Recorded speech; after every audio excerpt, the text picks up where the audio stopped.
Take away my factories, someone once said, and I'll build a new and better factory. But take away my people, and grass will grow on the factory floor. Now, those are the words of Andrew Carnegie, the immigrant industrialist, a capitalist with a capital C, a man who came to this state and built an empire that in today's dollars would stir envy in the heart of Bill Gates and Jeff Bezos.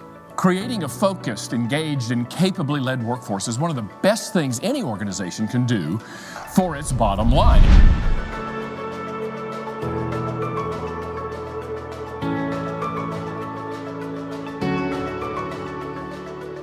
Companies all over this county, this state, the nation, and the world say that they have plenty of demand for their products and services, but an insufficient supply of labor to support that demand.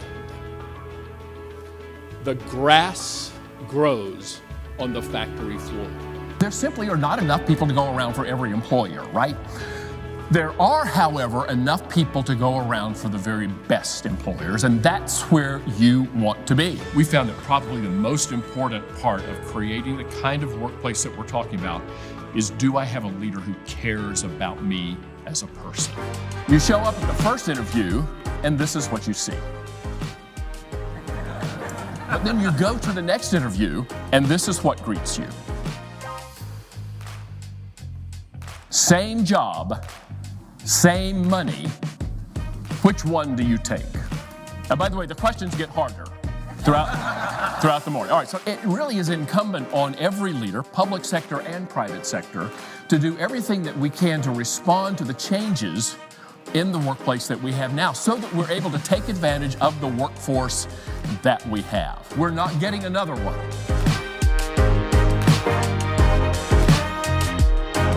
So I started hearing people talk about something called the post-pandemic workplace. I don't even know if that's a thing. I don't even know if that's really a valid description. I want to talk about what I prefer to refer to as workplace next. When it comes to working remotely, the rabbit is out of the hat. People have been to the other side of the river. They have seen the promised land, and many of them are not coming back. So the remote work option now, whether you like it or not, the remote work option obviously becomes a competitive distinction in the war for talent. Organizations faced with these changes, these rapid changes, really have two options. The first is they can complain and resist. The other option is that they can adapt their organizations and themselves to burn the available fuel. I say to leaders all the time, if you can find people who are willing to work under your conditions, go for it. But if not, you're smart enough, you're going to adapt those conditions so that you're able to find the best and keep the best.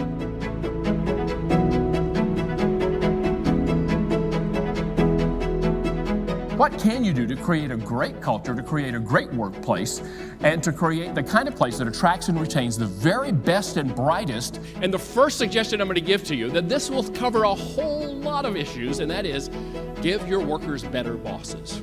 I want you to make leadership a primary qualification for every person in a management role. I'm not sure we have so much of a labor shortage as we have an appreciation shortage. What about handwritten thank you notes mailed to their home? Don't email it. It's going to be the only thing they get that day in the mail that's not from a financial institution or an offer to buy their home. Mail them a thank you note. Have dinner delivered to an employee's home. Somebody's working really, really hard. You want to thank them? Say, hey, look, on Thursday we're going to, don't surprise them with it, but say, hey, on Thursday we're going to have dinner sent to your home. Hold the manager's car wash. No, that doesn't not mean the managers come in and get their cars washed. It means you come in on a Friday afternoon in cutoffs and t-shirts and you wash your staff's car.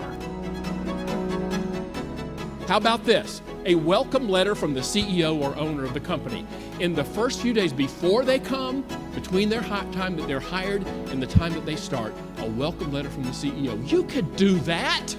And when you do, because that applicant, that new employee has never had anything like that before, they're going to be blown away. Even hold a party, a celebration for that new person on the first day. This doesn't have to be a 5-hour-long drunken brawl, but maybe a 15-minute just a celebration with some refreshments to say, hey, we have a new team member here. Let's all get together, stop what we're doing for a minute, and welcome this person. I know you're doing exit interviews.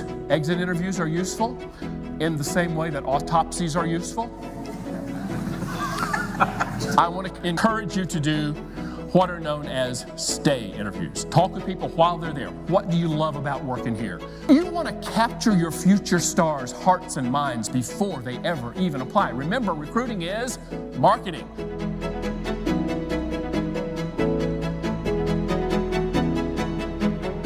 People need to see how their work matters. How does their work matter? Because the moment anyone begins to entertain the notion that what they do all day is not very important, they can't possibly give you everything you need. If you are interested in finding the best people and keeping them engaged, you're going to adapt your organization. You're not going to ask a whole group of people to adapt to you. If you're smart, you're going to adapt your organization so that you're able to do what I call burn the available fuel.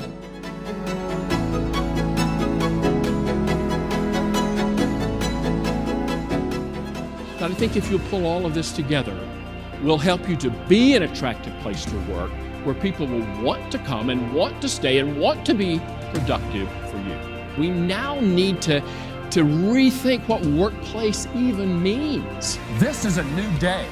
Everyone is hungry for something. What are your people hungry for?